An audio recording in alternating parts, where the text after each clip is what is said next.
April 14, 1912. The Titanic crashed into a huge iceberg and sank.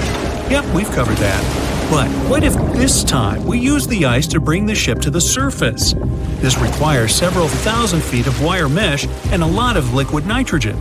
Our goal is to put the Titanic in a huge block of ice that will raise the ship to the surface. Now to do this, you need to wrap the wreck in a wire mesh and cover it with liquid nitrogen. The first problem you face is the inability to wrap the ship completely. You need to somehow lift the ship a little to put the mesh under it. Let's say that by some miracle you manage to do so. Next, you need to transport hundreds of large tanks of liquid nitrogen. You're underwater, opening the tanks, and it's so cold that the icy water of the Atlantic Ocean looks like it's boiling. The nitrogen just sizzles, dissipates, and certainly doesn't create a block of ice around the mesh. Alright, new attempt. Raise the Titanic with the help of huge magnets. For this, you need a large cruiser and some powerful magnets. You attach thick cables to the magnets and lower them to the bottom. Bright projectors illuminate the black ocean depths. Parts of the wreck are visible. The magnets descend lower and cling to the iron hull of the ship. The cruiser pulls the cables and magnets up. Some of them detach from the Titanic as the iron surface is covered with reefs and corals. Some parts of the wreck break away from the ship and rise. The power of the cruiser is not enough. One of the cables is torn. Not only the weight of the individual parts of the Titanic, but also the colossal water pressure interferes with the operation. The sunken ship can't be raised completely, only its small parts. In reality, there has already been an attempt to raise the Titanic in parts. The $5 million operation failed. Nylon slings were attached to a large part of the wreck. The other ends of the slings were connected to the diesel engines.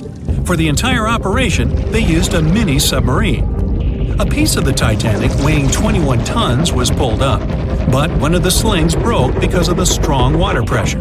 Then, one by one, the other cables began to snap, and a huge piece fell back to the seafloor. By this time, all the participants of the rescue operation had run out of food supplies, and it was far from the nearest shore, so they decided not to make a second attempt. A book was written and a movie was made about how the Titanic was lifted with compressed air. In reality, no one even attempted this operation. To do this, you'd need several hundred large cylinders of compressed air. At first, you install them inside the Titanic's hull and wait for them to pull the ship to the surface. As soon as you lower the cylinders under the water, they immediately float upwards. This greatly complicates the operation.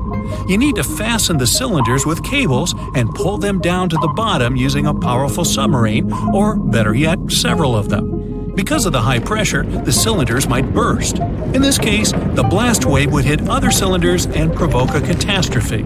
Too expensive and unsafe. The most expensive and complex plan to raise the Titanic is probably the one where scientists somehow extract hydrogen and oxygen from the ocean water. Then, these extracted elements must fill special containers. Those containers are attached to the ship, and the Titanic would rise to the surface. Even if you extract oxygen and hydrogen from millions of tons of water, the rest of the ocean water will replace it. A machine that will be capable of such filtering should cost billions of dollars. Or you can come up with a chemical element that will use a chain reaction to purify all the water. In this case, the entire world ocean will be left without vital oxygen. Someone once suggested blowing up the Titanic. You'd need to lower several boxes of dynamite to the ocean floor. The boxes must be completely sealed to prevent the dynamite from getting wet. Next, you need to run several miles of wire conducting an electrical current to them. Once all this is done, you sail to a safe distance. Now, you're going to press the button to pass the current through the wire and activate the dynamite. 3, 2, 1, stop! Why would you do this? Even if it works, the wreckage of the Titanic will be scattered in all directions on the seabed. It will be impossible to lift the Titanic from the ocean.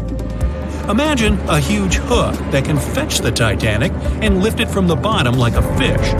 This hook must be huge to pick up a sunken ship. Let's say you created it. Next, you're on a huge cruiser, sailing up to the crash site and lowering the hook down like an anchor. It falls right on the Titanic but doesn't cling to it. You need special equipment to attach a bus-sized hook to the Titanic. It would include a huge submarine with mechanical arms. To build such a device and make it work under enormous pressure is already next to impossible. But let's say you finally managed to hook the Titanic. It's then you realize the cruiser doesn't have enough power to lift the ship, weighing more than 50 tons, and the hook that adds about 10 tons more.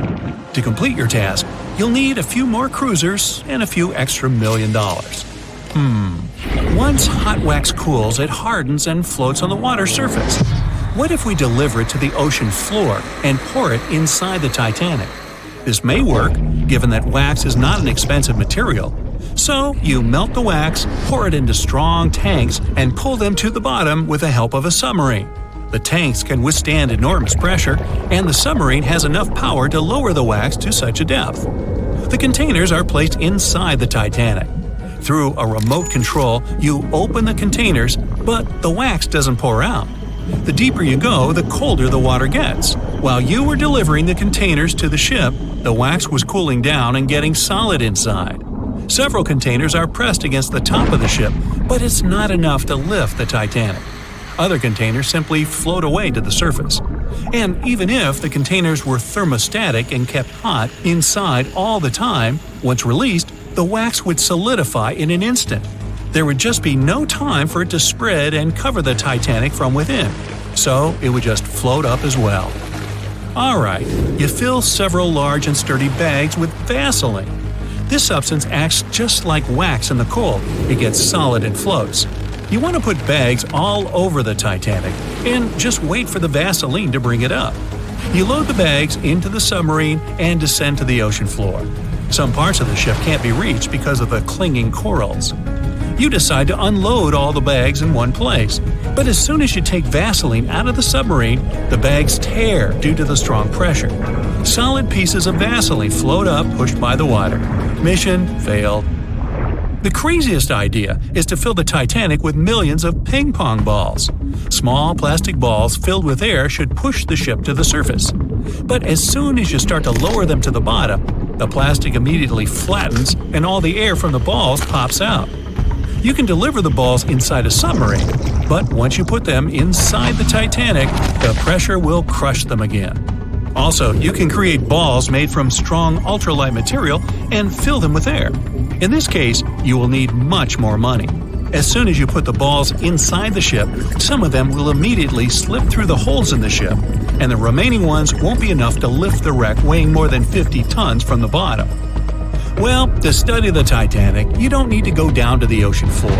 On the internet, you can find a detailed 3D map that shows the wreck site, as well as the ship itself on the seabed. To get a realistic picture of the Titanic, researchers used sonar technologies and underwater robots, which took more than 10,000 pictures of the sunken ship.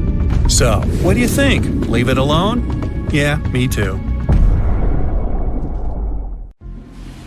Have you ever wondered how much of the Titanic is left these days? Now, if you haven't been living under a rock, you probably know that it's been over 100 years since the world's most famous ship turned into a wreck. The RMS Titanic, the world's largest sea liner from the beginning of the 1900s, sank during its maiden voyage, just a few days after leaving port. The ship struck an iceberg on April 14, 1912, taking down over 1,500 passengers of more than 2,200 who were on board the liner at that time. As shocking as this may sound, the Titanic took over 3 years to be built and only 3 hours to sink. And if it were today, the ship would have cost over $210 million to be made. It was last seen on the surface of the Atlantic at 2:20 a.m., and for many decades, that was the last time people saw it. It wasn't until 1985 that the whereabouts of the ship were discovered by oceanographer Robert Ballard, and some parts of the Titanic became visible once again. One of the first discoveries made by Ballard's expedition was that the ship was indeed torn in half before sinking. The early exploratory missions to the part of the ocean floor where the Titanic now lies could only see the hull and the deck of the ship. According to Ballard, the main purpose of these missions was to understand how to preserve the ruins from deteriorating. Another goal was to recover the huge number of personal items scattered along the seabed. The explorer later said the view down there was as shocking as it was emotional. In the field of debris around the wreck, the oceanographer discovered plenty of small objects and personal belongings, many of which he brought back to the surface. There were shoes, some fancier than others. There were pieces of clothing that belonged to crew members. And there were huge propellers. If on the surface they gleamed and shined, on the ocean floor they were embedded and devoured by sand. Ballard pointed out that the area where kitchenware was scattered measured more than a mile in length. There were enough plates, pots, and pans to fill up an entire industrial kitchen. For the first time ever, 3D animation footage reveals exciting images. The simulations show the Titanic's evolution from when she first set sail in 1912 until the state of her ruins today. But simulations weren't enough for deep-sea explorer James Cameron, who envisioned traveling to the heart of the wreck for the first time ever in the history of the ship. Yep, the same James Cameron who happens to be the director of a very famous movie about the ship. He has now dived 33 times to visit the wreck of the Titanic. Here's some fun trivia for you. The director says that his true passion has always been the ocean, and that ever since he was a kid, he wanted to study the sea. Directing, let's say, just happened to be his day job. And when the possibility of directing Titanic appeared, he said yes, just so that he could go and check out the ruins of the ship in real life. Now back to the wreck. According to James Cameron, it wasn't enough for researchers to access only the exterior of the ship. They needed to go inside, analyze and photograph what was left of the pompous interiors of the world's once biggest sea liner. Cameron piloted an innovative robot vehicle equipped with cameras. It helped the man to reveal spaces in the Titanic that no one had ever seen before since the ship touched the bottom. Turkish baths, for instance, still had their tiled walls standing up almost in all their entirety. These baths were exclusively for first-class passengers. They were located right next to the swimming bath and the third-class dining room, and were designed in the Moorish style. People resting there could get heating blankets and ask waiters to bring them anything they needed. If the pictures from before the disaster were astonishing, they carry a different kind of wow factor now, when everything you see in them is hidden underneath the surface of the water. Another shocking discovery was the ship's mast. If we look at the Titanic in its pre-sinking glory, the mast calls much of one's attention. Located on the bow of the huge ship, the mast held together the transmission cables for the Marconi system, a system of wireless telegraphy. That's also where the British merchant flag the Titanic flew was located. The mast stood at the height of a bit more than 100 feet and was equipped with a crow's nest. Nowadays, the mast is unrecognizable. Attacked by corrosion, it collapsed. The crow's nest broke apart too. Now we can see why the modern-day Titanic is a real treasure for deep-sea explorers. But as the wreck of the ship lies at an approximate depth of 12,500 feet, sunlight is non-existent there. So, piloted missions depend on high-end technological equipment to survey the area. Why do you think the Titanic went missing from the public eye for over 70 years? Well, because at that time, technology wasn't advanced enough for people to go down there, as well as bring back good footage of the wreck. Filmmakers were the ones who drove this technology to its advance by trying to film underwater. They began by building boxes to put their cameras inside. And now, deep-sea photography is highly advanced and allows us to marvel at the awesomeness of underwater life. Of course, taking pictures under the sea is no easy feat. For one thing, to withstand that crazy underwater pressure, submarines need to be really strong and have thick walls, no thinner than 11 inches. Plus, explorers need to understand how to film and photograph when there's almost no light around. There was another thing that made documenting the Titanic even more difficult. When the wreck of the ship was rediscovered by scientists, it was covered with red-colored rusty bacteria that made it even harder to take good pictures. As it happens, the color red does not reflect well underwater, which is unfortunate for photographers. For this reason, human-operated vehicles that go down to tour the ruins are equipped with powerful lighting devices. When you see some parts of the ship from afar, they look as if reddish-brown wax has been dripping all over the Titanic's ruins. But in reality, these icicle-shaped structures are colonies of microorganisms. When the ship sank, it brought down with it an enormous amount of bacteria that hadn't existed at the bottom of the ocean before. But now, these bacteria, together with the extreme conditions at the bottom of the ocean, have turned into a disastrous combination for the ruins of the ship. These red colonies of microorganisms actually feed off of iron and steel, which is basically all that is left of the Titanic. One kind of those microorganisms are bacteria called Halomonas titanicae. They can eat up to 220 pounds of iron per day. This makes the Titanic a colossal food source for them. There have been lots of speculations regarding the life expectancy of the ship's wreck after researchers discovered this bizarre rust. But according to Cameron and his research team, the Titanic isn't going to disintegrate anytime soon. In one of the latest expeditions down to the wreck, a piloted vehicle was funded to identify specifically one stateroom. It belonged to a very important passenger, Sir Benjamin Guggenheim. Yes, just like the museum.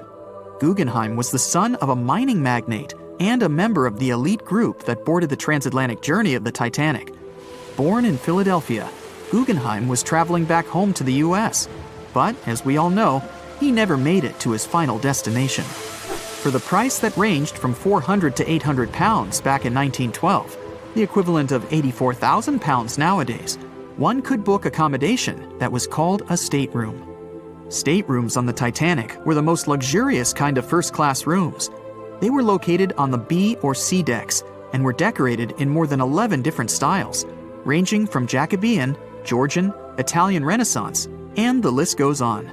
These rooms were filled with carved paneling and marquetry made from exotic and rare kinds of wood, such as mahogany, oak, and so on.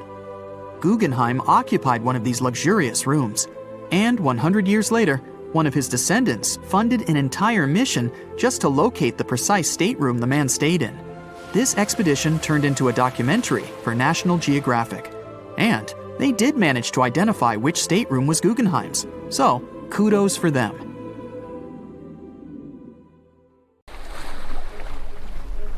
The lookout shouts, "Iceberg right ahead!" The Titanic strikes the ice.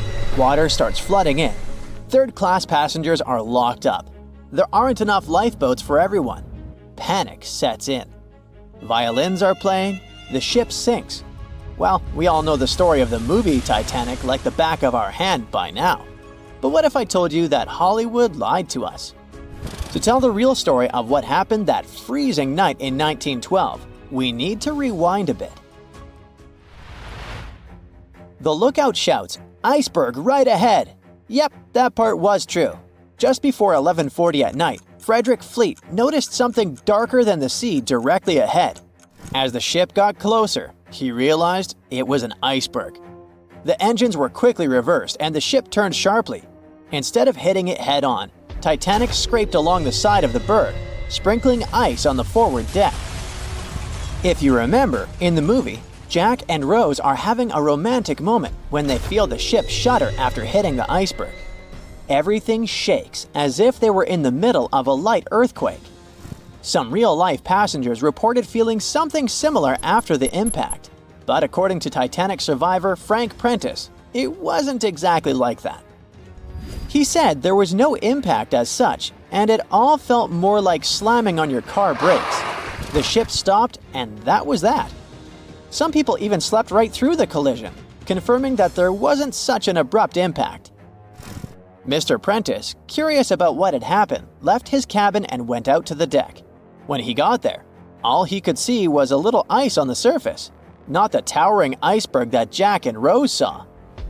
But as we all know by now, the real damage happened below the waterline, where the iceberg had a jagged spur that slashed a 300-foot gash in Titanic's hull. Once the crew realized how severe the damage was, they immediately began sending distress calls to nearby ships, asking for help. At some point in the movie, the radio operator goes to the captain and says there is only one ship nearby, the RMS Carpathia, which later ends up rescuing many passengers. But in real life, there were more ships around. It's believed that the SS Californian was only about 23 miles away. This ship might have actually seen the Titanic sinking, or at the very least, seen its rockets exploding high in the sky. Yet, for reasons we will never fully understand, they didn't try to help. Let's get back to the story. Now, people need to get off the ship. At 12:45, lifeboat number 7 was the first to be lowered, just like in the movie. Women and children were told to go first. But in reality, some women were hesitant and even refused to get into the lifeboats. Mr. Prentice said this happened mainly for two reasons. First, these lifeboats were high and passengers were terrified of the 70-foot drop from the deck to the ocean below. And second, most women didn't believe the Titanic would actually sink. It was called unsinkable after all. So the idea of getting into a lifeboat seemed pointless at the time. This mindset probably explains why Eloise Smith, a first-class passenger, recalled that there was no panic or chaos at first. Other survivors backed this up, saying that no women or kids were crying. But one thing that was indeed concerning, at least for the crew, was the possibility that the lifeboats might buckle under too much weight. This is one of the theories why the first few lifeboats left carrying only a fraction of their full capacity. Like lifeboat number 7, which only carried 27 people in it, even though it could hold up to 65. In total, Titanic had 20 lifeboats, which could carry about half of the 2,200 people on board that night. But that didn't happen. And now we know the passengers had no idea there weren't enough for everyone. As women were calmly getting into the first lifeboats, musicians headed up to the deck. Their only goal was to play and keep the passengers calm. That's a pretty well-known fact. But the real story is that some survivors said they never saw or heard the band. No violinists whatsoever. It's not like Hollywood misled you though. The musicians did play for over 2 hours after the ship had hit the iceberg. So maybe these passengers were just too panicked to notice the songs, or the musicians started playing later than we think. Now it's time to talk about the terrible treatment that third-class passengers received. The movie portrayed the crew as cruel, locking the less fortunate below deck like animals, giving them no chance to reach the lifeboats and save their lives. But the official inquiry into the disaster suggested that wasn't true. I mean, yes, fewer third-class passengers survived compared to those in first and second class, but there were other factors at play. Many third-class passengers were reluctant to leave the ship, clinging to their belongings, and had a harder time making their way up from the cabins, which were at extreme ends of the ship. Some survivors confirmed that they were not locked up. In fact, it was quite the opposite. Mrs. George Wabi, a Lebanese woman traveling in third class, said that when chaos had erupted, some brave crew members and well-dressed first-class passengers had actually helped her get up to the first-class deck and eventually onto a lifeboat. At first, the Titanic was sinking slowly, bit by bit. Passengers reported seeing the water rising and hearing pops and cracks. Then, there was a loud boom. Some said there had been just one explosion, while others described it as a series of smaller explosions, which they'd thought had been the bulkheads giving way. And there's also a group of people who said they had only heard a rumbling sound. So not everyone agreed on the sound they had heard, but one thing is a fact. By 2:18 in the morning, the lights on Titanic went out, and the ship plunged into complete darkness. As the bow continued sinking, the stern rose out of the water, putting immense pressure on the middle of the ship. This caused the Titanic to break in two. In James Cameron's movie, this moment is pretty dramatic, with the ship sinking almost straight down into the water. But in reality, the break probably happened at a much lower angle, likely just below the waterline. Even so, it tilted enough that people couldn't stay on their feet and started sliding into the water. One interesting thing is that it wasn't until the wreckage was found in 1985 that it was finally confirmed the Titanic had broken apart. Up until then, survivors had given conflicting stories. At least 8 survivors claimed they had seen the ship split. Emily Ryerson, a first-class passenger, described it as if the Titanic had been sliced in half with a knife. But there was also a small number of witnesses that insisted Titanic had gone down intact. At the time, this theory was more accepted because most people still didn't believe that the supposedly indestructible ship could break in half. So why the conflicting reports? Okay, so what you don't see in the movies for obvious reasons, is how incredibly dark it was when the tragedy happened. It was like being in a room with no light, where you can only make out shapes and shadows. That's what it was like on the lifeboats. This means passengers couldn't really see what was happening, and most of those who were close to the ship either lost their lives or were too focused on trying to survive to pay attention to the details of the wreck. Although James Cameron's film didn't fully capture how terrifyingly dark the disaster truly was, the 2012 TV series Titanic did a better job of showing the pitch-black horror of that night. Even then, the reality was much darker and more terrifying than either of these two productions could portray. The unsinkable Titanic didn't go down peacefully, which made finding its final resting place all the more difficult. The world-famous RMS Titanic sank in 1912, but was only discovered in 1985 on a secret mission. Although people back in the early 1900s had the approximate location of where the Titanic was, they didn't have the right technology to find it. As it went under, the ship sent several CQD signals, standing for Come Quickly, Distress, to a nearby ship named Carpathia. Come at once, we have struck a berg. It's a CQD, old man, were some of the final words transmitted from the Marconi wireless on the ship. These Morse code messages were also what made the first research missions to the wreck possible.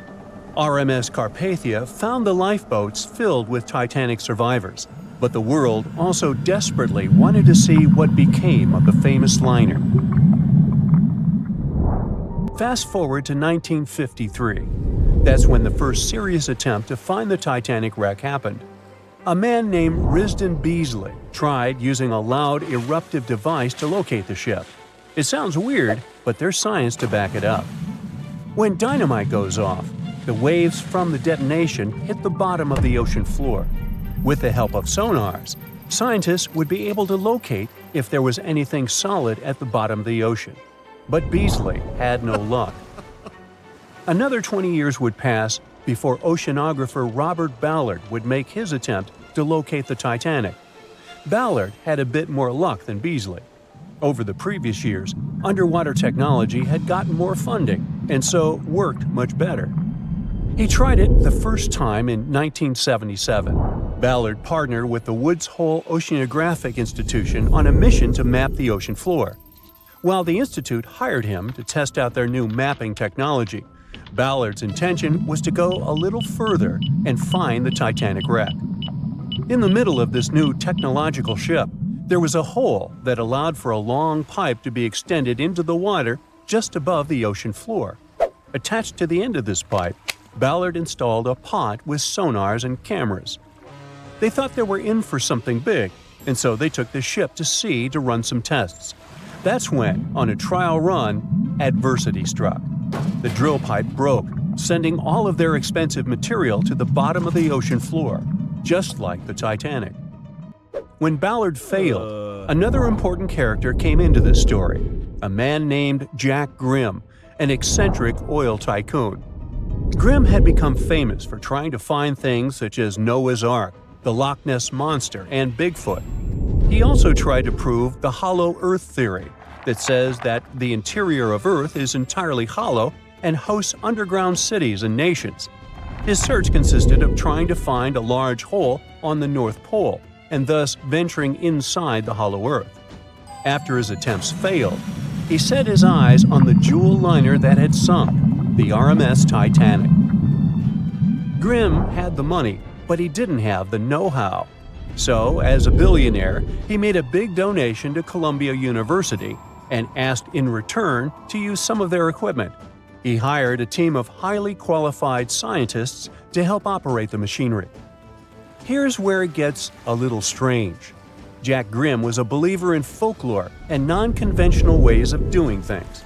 So he brought a monkey on board and surprised the research team. This monkey, called Titan, was believed to point to a map and locate lost things. In this case, the Titanic.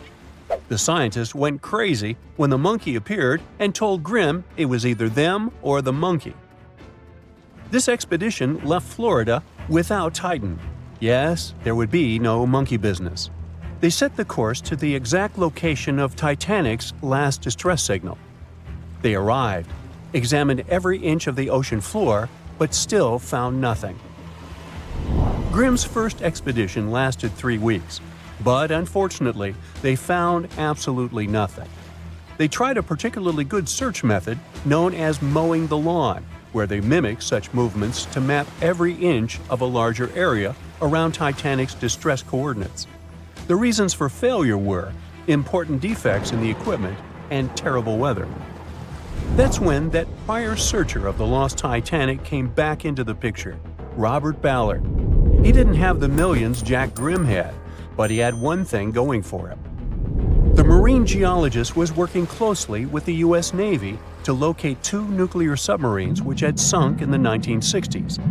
Ballard himself says he was living 2 lives, one as a researcher and the other as a Navy intelligence officer. The deal was simple. He'd have a green light to search for the Titanic after he found the 2 missing submarines. To find Thresher and Scorpion, he used an unmanned submarine vehicle called Argo. Argo was like a little snow sled. It was attached to a bigger ship that sailed above the water. Argo was connected to the ship by a long cable, and it was piloted by a team on board. The sled had sonars and cameras that provided real-time imaging of the ocean floor, so it was a real advancement on other attempts. After much thinking, he had a eureka moment. He supposed the force of the wreck should have left a comet trail that led back to the ship. While searching for the Titanic, most people had tried to find the ship itself. But until then, it had been trying to find a needle in a haystack. That's why Ballard's logic was so brilliant. He needed to invert the order. He had another obstacle on his hands: time. He could only look for the ship after finding the lost subs. And by the time that happened, he had 12 days left. He teamed up with another scientist, and they applied the mowing the lawn method to map the ocean bed. Another important piece of information that most researchers left out was that there was a sea current moving south on the day of the disaster. This meant that the debris field should be south of the distress signal coordinates. To save time and resources, he would do a quick reconnaissance of the ocean floor, spacing lines more than 3 miles apart to look for debris fields. He also relied more on the camera visuals than on the sonar signals. His team took turns piloting Argo and watching the video. Days rolled by, with nothing but the empty ocean floor showing up. Until the rocks they were used to seeing started to look like man-made debris. Suddenly, there it was, the Titanic's boiler. Ballard was right. The debris field would take them back to the ship. After 73 years of searching, they had finally found the Titanic wreck.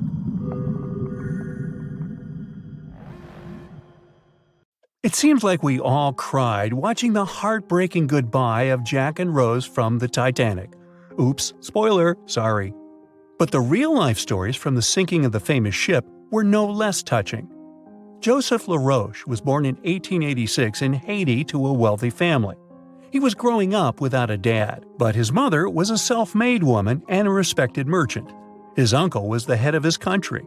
Joseph was fluent in French, Creole, and English. At the age of 15, Joseph realized he wanted to become an engineer. There were no engineering schools in Haiti, so he moved to France to get his education. The journey took him a whopping 83 days. Still, in his student years, Joseph met Juliet in a suburb of Paris through a mentor. They soon became friends, and then it grew into something bigger. The couple decided to get married. There was only one problem. Joseph couldn't find a well-paid qualified job even after completing his studies because of racial discrimination. The intelligent young man realized he could do better.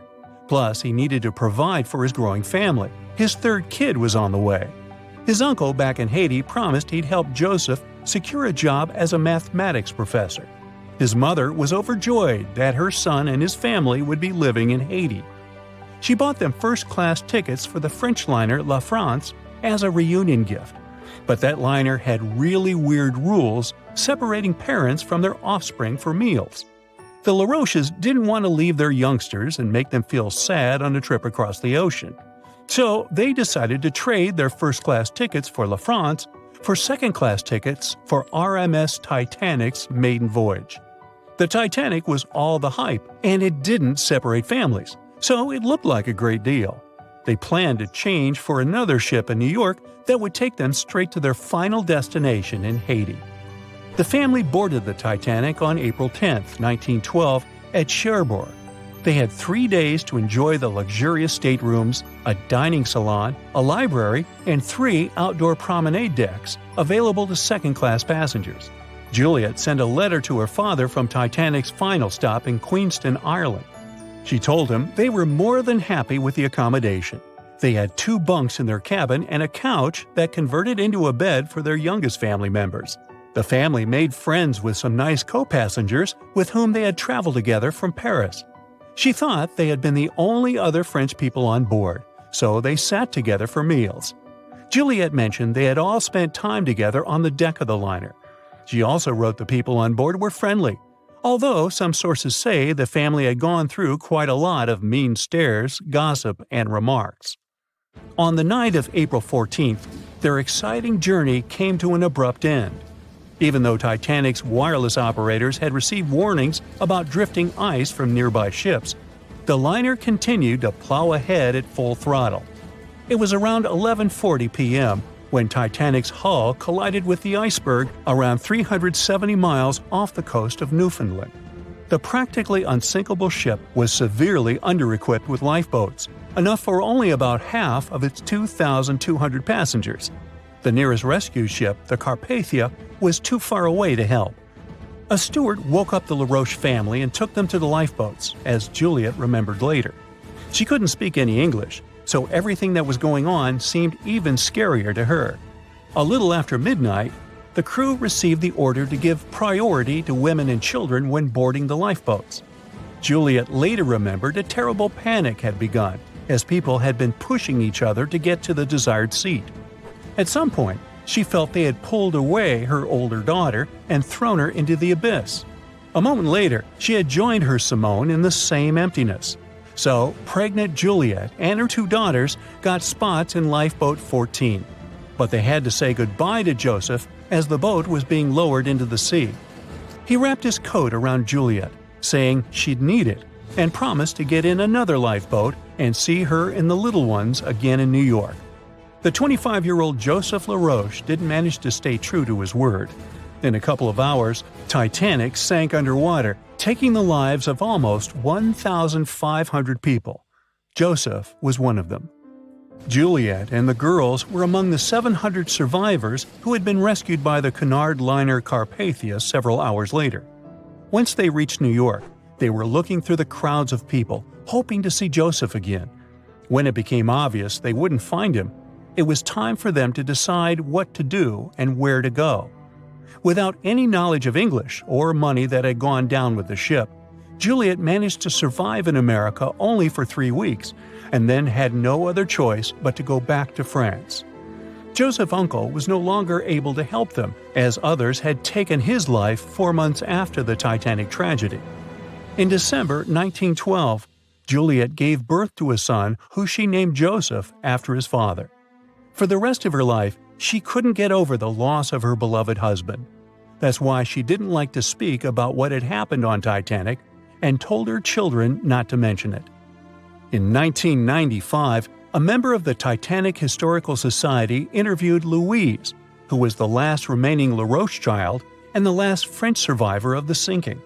And that's when the world first heard about this heartbreaking story. It inspired some plays and articles, but it never got the same attention as the story of other passengers. You probably remember the elderly couple going down together in their bed on the Titanic. It was inspired by Isidor and Ida Straus. They were both born in Germany and emigrated to the United States as kids. They met in New York and got married 5 years later. Isidor started a china and porcelain business with his brother that grew into the glassware department at Macy's and turned them into multimillionaires. Isidor and Ida were well known in New York, not only for their wealth and charity, but also for their love and devotion to each other. In 1912, the couple decided to run away from the New York winters and headed for Europe. By that time, they'd already been married for 40 years. In early April, it was time for them to sail back home to New York.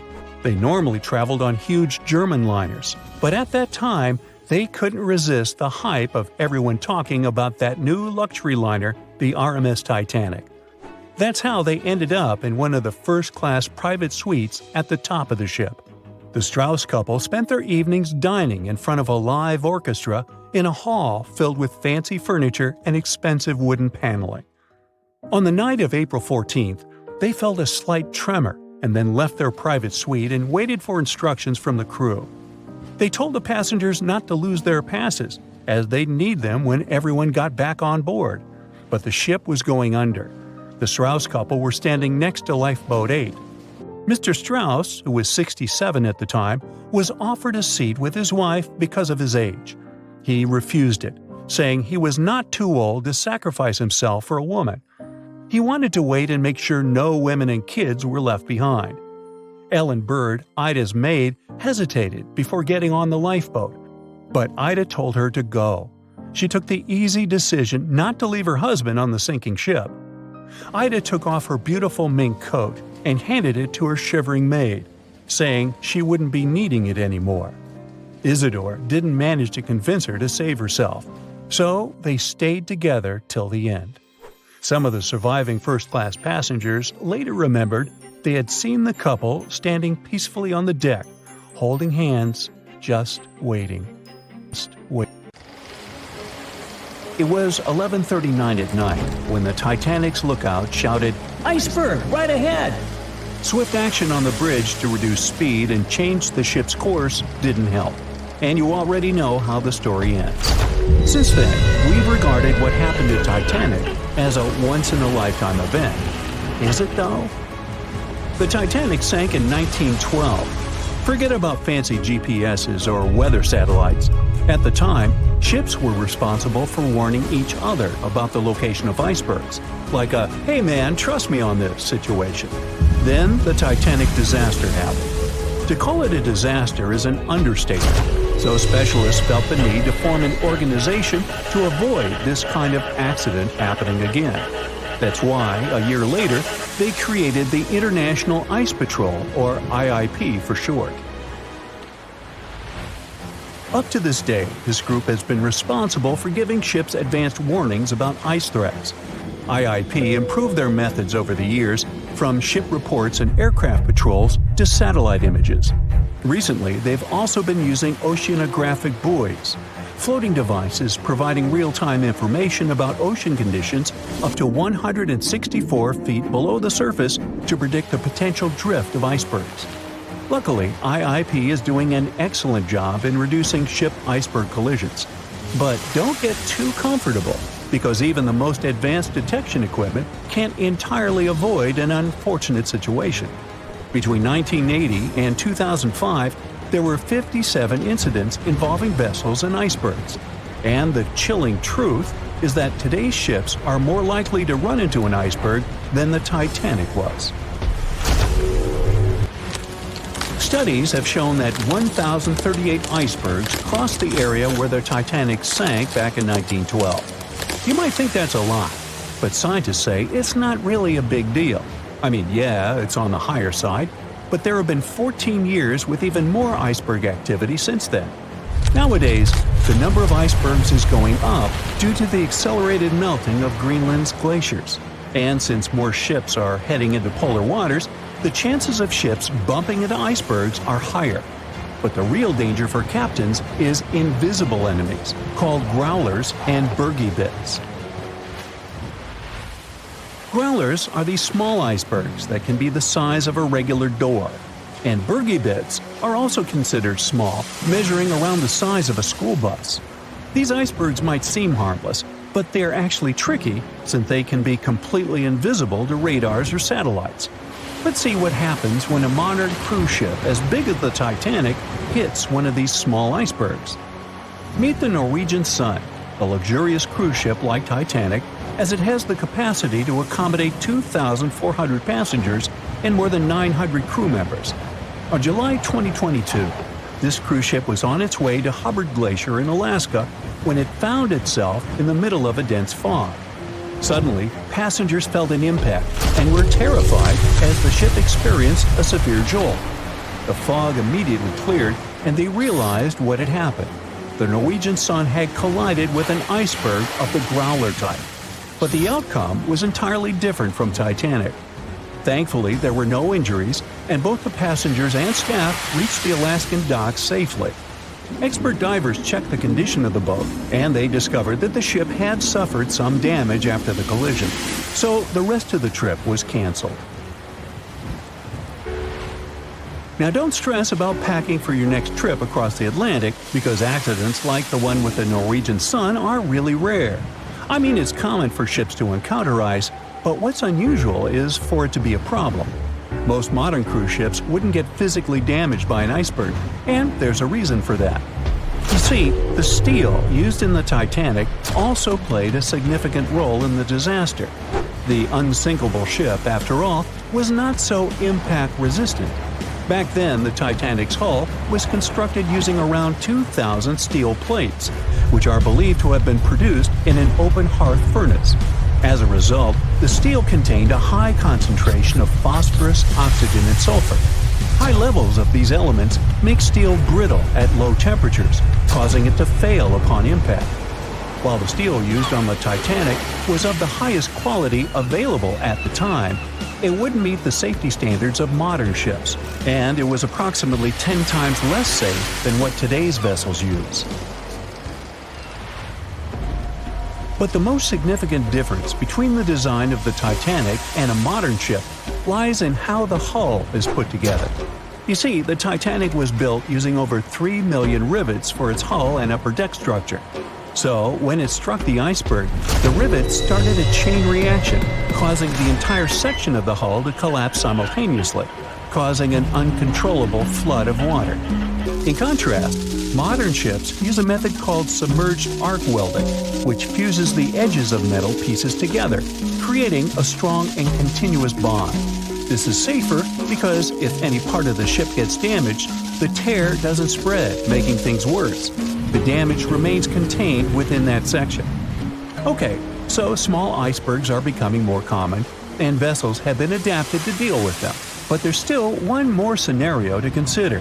What if a huge cruise ship hit an iceberg the size of a 5-story building? Imagine we've just created the world's largest cruise ship on the planet. Let's call it the Bright Seaside. Our floating resort is massive, 4 times the size of the Statue of Liberty. It's longer than the Titanic by 318 feet and carries about 3 times more passengers and crew. And just like the Titanic, our fictional ship can cruise at a top speed of around 23 knots. Now, picture this scenario. The Bright Seaside is cruising at full speed in freezing waters. It's the middle of the night, and the captain doesn't realize that all the iceberg detecting equipment on board isn't functioning. It stopped working 3 days ago. It's very foggy out there, and the lookout also fails to spot a 45-foot tall iceberg. If that whole situation played out, and the ship smacked into the iceberg head-on, well, it could potentially lead to a sinking. But you can see how unlikely that is, right? That's why experts are quite confident in saying that ice isn't likely to sink modern cruise ships. It's also worth mentioning that safety measures have improved a lot since Titanic. A modern large vessel can take days to sink, which provides enough time to keep everyone safe. Crews are definitely better prepared to handle evacuation procedures, and passengers should also go through safety training before cruising. I know, it is annoying to do that when all you want to do is drink a lemonade or some other beverage by the pool.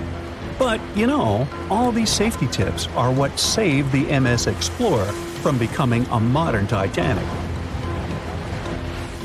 You see, back in 2007, all 154 people on board this Antarctic cruise ship managed to get into lifeboats after the ship hit an iceberg. Now imagine their panic as they waited for help for 4 hours. The crew did an excellent job in keeping everybody safe, no doubt. But a report that came out 2 years later said that the MS Explorer accident had happened because of the inexperience of the captain, who had pushed the ship too fast into a wall of ice in the freezing waters of Antarctica. That means that no matter how much tech a ship's got or how fancy its materials are, if you've got a careless captain and a crew that doesn't know how to handle an iceberg hit, yep, a disaster similar to Titanic could happen again. But hey, you shouldn't stress over it. Trust the professionals and keep in mind the odds. In the last 30 years, the MS Explorer was the only cruise ship that sank thanks to an iceberg, and everyone survived. So kick back and enjoy your sea vacation. We know Titanic from so many stories, even a movie, but now we have its first full-sized digital scan. And nope, it's not like those models from before, where we mostly imagined what the ship was supposed to be like. This time we got a real digital scan. A team of experts really mapped the deep-sea floor around the Titanic together with the ship itself. We basically got a 3D view of the entire wreck, which is like going deep down beneath the ocean's surface and seeing Titanic as if all the water has been drained away. So, the story of the wreck started in 1985, 73 years after the Titanic went down. The explorer named Robert Ballard stumbled upon it somewhere between two submarines that also went down in that area. He was actually on a different task back then, so he didn't even have time to explore the ship properly. But as he was searching for the submarines, he realized how ocean currents affect sinking debris.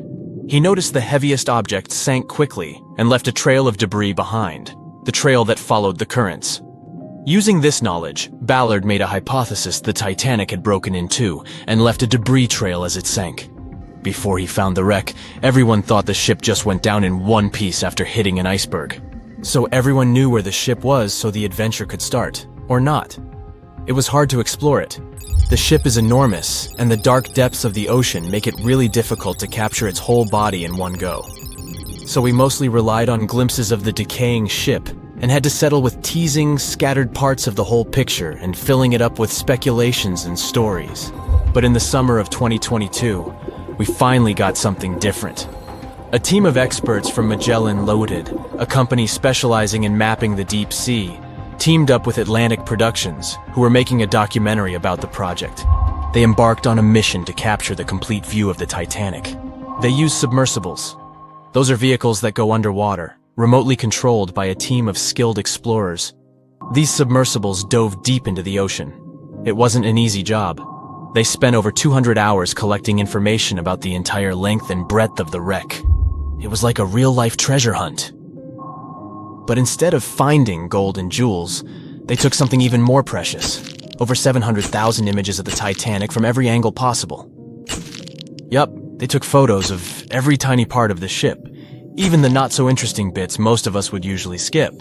Even mapping the muddy parts was an important part, because it helped fill in the gaps between the more exciting things they discovered.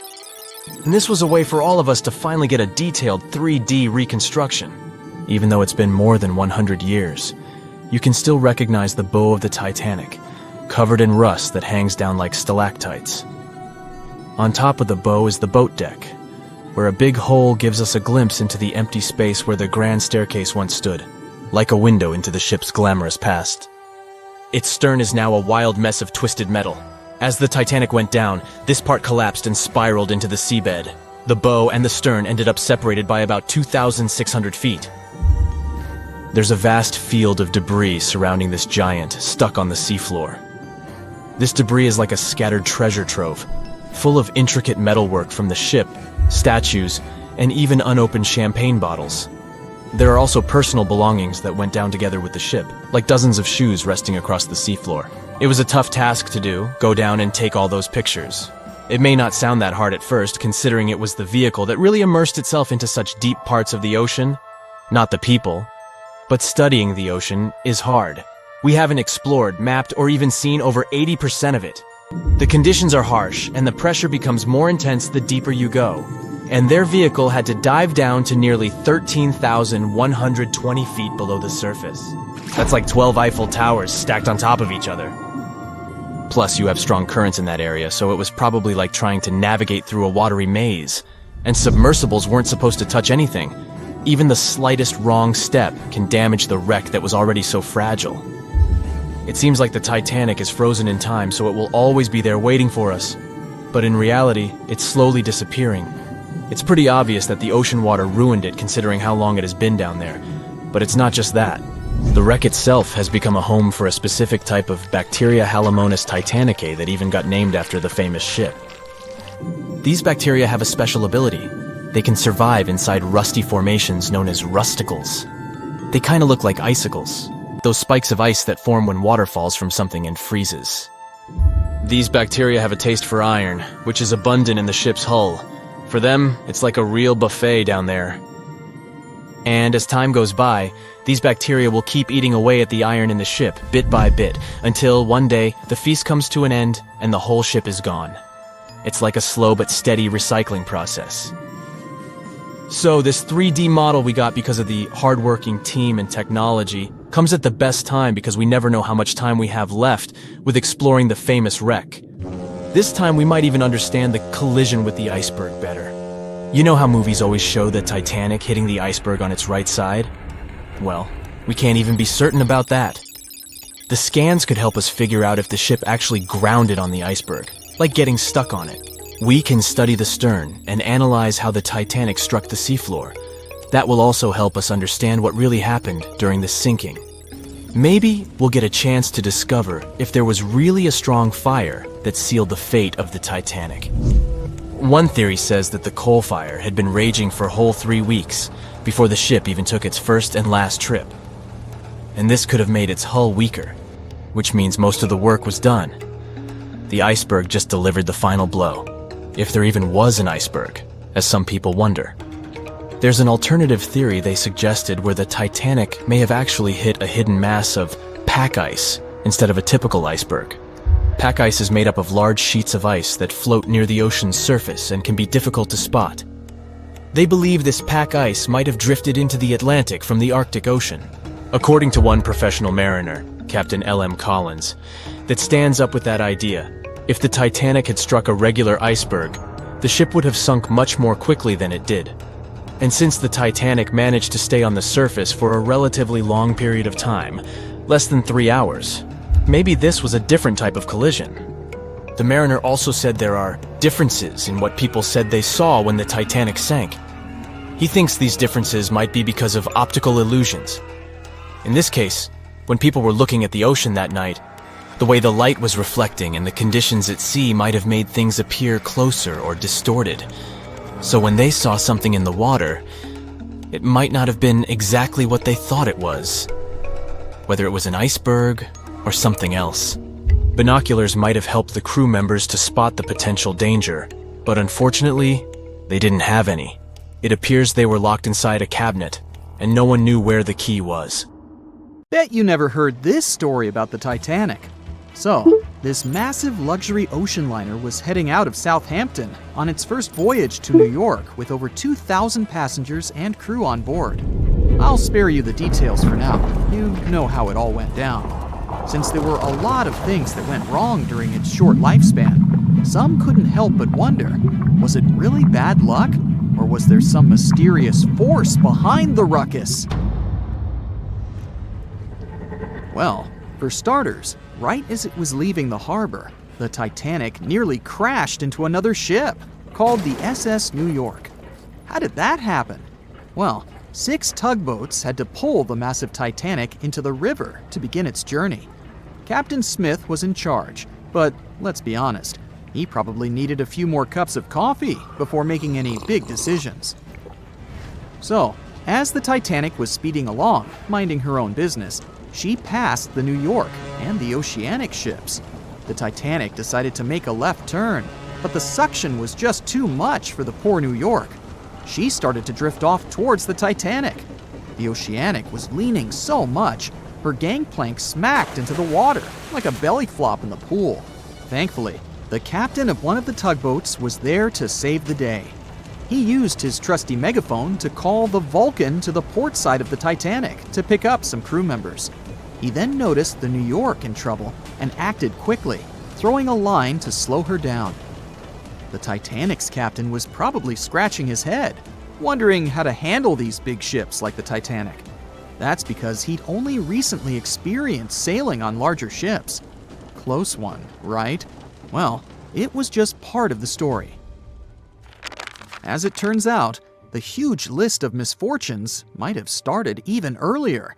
Another theory suggests that during the ship's construction days in Northern Ireland, a fire broke out in the coal bunkers. Talk about a rocky start. If this information is correct, then the ship's hull may have been affected by the incident before it even set sail. Fans of this theory argue that a fire popped up inside one of the Titanic's large coal bunkers and really damaged an important segment of the ship's hull. Some claim there's even photographic evidence to back this up. A bunch of photos documenting how the ship was made and pampered for its maiden voyage were found, and they showed a significant black streak on the outside of the Titanic's hull. Weirdly enough, the streak was really close to where the iceberg hit during that cold April. Now I know what you're thinking. This theory might sound far-fetched, but most of these people have been gathering information about the Titanic for decades, and they're convinced that this is the real deal. They even believe that the fire started way earlier than the day the Titanic set out on its maiden voyage, particularly about 3 weeks prior. Why was this overlooked? Well, because of fear of bad press, mostly. Also, because of all the fuss created around the unsinkable ship, it was important that they stuck to the initial calendar. Of course, not everyone is convinced by this new theory. Some people think it's just another wacky idea to add to the long list of Titanic sensational theories. What if I told you there were even rumors about part of an ancient Egyptian coffin being on board? Could that have had something to do with the disastrous ending of the Titanic? Some truly believe it did. Let me tell you the story about the unlucky mummy. It's a tale that'll give you goosebumps. Back in the 19th century, this ancient Egyptian artifact, a mummy case lid to be exact, was brought over to Europe. And as soon as it arrived, strange things started happening. Now, some of the stories may be a bit exaggerated, but according to journalists, some of them were actually true. The rumors sparked the interest of a British writer who later spent months investigating the mummy case and its alleged related stories. He was planning to write an article debunking the myths, but he found out they were all too real. Unfortunately, he never got to finish his work because he passed away suddenly. Others believed that the mummy case was guarded by Egyptian elementals. They warned others not to mess with the artifact. The mummy case's history is just as spooky. It was found in Egypt and sold to a certain someone conveniently named Mr. W at a party organized by a well-known English lady. When the mummy case arrived in England, it was given to Mr. W's sister, who immediately suffered from financial losses and other troubles. A photographer who took a picture of the case claimed that he captured a living woman's face on the film. The mummy case eventually ended up in the British Museum, and it's still there today. However, rumors say that it was aboard the Titanic and was responsible for its sinking. But don't believe everything you hear. Some sources claim the mummy case never left the British Museum, and the rumor was started by a journalist named William Stead. He was actually a passenger on the Titanic, and he supposedly told his fellow passengers about the ill-fated mummy before the ship went down. Is that what happens when you tempt fate? Seriously doubt it, but it does make you wonder, doesn't it? It gets even weirder, trust me. About 50 passengers got cold feet before the ship took off, and they refused to board the Titanic at the last minute, even if it meant that they'd lose the cost of the ticket. They just had an extremely bad feeling about the whole deal, and even an Irish astrologer warned against making the voyage on the Titanic. I doubt he saw a big ol' iceberg hidden somewhere in the stars, but it does add up to the mystique surrounding the Titanic. And do you know what's even worse? The fact that the ship's binoculars, which could have helped prevent the iceberg collision, were locked up. Apparently, those binoculars could have been used by lookouts on that fateful night. But guess what? The key was held by David Blair, an officer who was sadly bumped from the crew before the ship's departure. Poor guy. He probably didn't even know what he was holding on to. Now, some historians think that if those binoculars were in use, the iceberg might have been spotted earlier. But hey, let's not point fingers here. Others argue that it wouldn't have made a difference. Who knows? Maybe the lookout was too busy looking at the stars to notice a giant iceberg in front of them.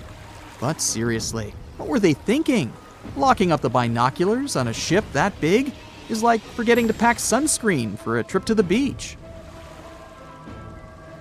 Also, the ship might have been going a bit too fast. Now, I know what you're thinking. Why was the captain in such a hurry? Well, apparently, good old Captain Smith was trying to beat his ship's older sibling, the Olympic, in a race to see which ship could cross the Atlantic faster. I guess he had a bit of a sibling rivalry going on or something. But here's the thing. Even though there were warnings about icebergs in the area, the Titanic just kept on chugging along at full speed ahead. I mean, come on, guys, it's not rocket science. If you know there are icebergs around, maybe slow down a little bit, right? And then, close to midnight on April 14th, 1912, the Titanic hit that iceberg and sank in the North Atlantic. It also famously had a mere 16 lifeboats and 4 collapsible dinghies on board. No wonder it ended up being one of the worst maritime disasters in modern history. After the whole event, people started believing in life beyond the veil and contacted mediums, hoping for signs from the ones they had lost at sea. Can't say I blame them, though there's no verified story of someone managing to contact a Titanic passenger from the beyond, though.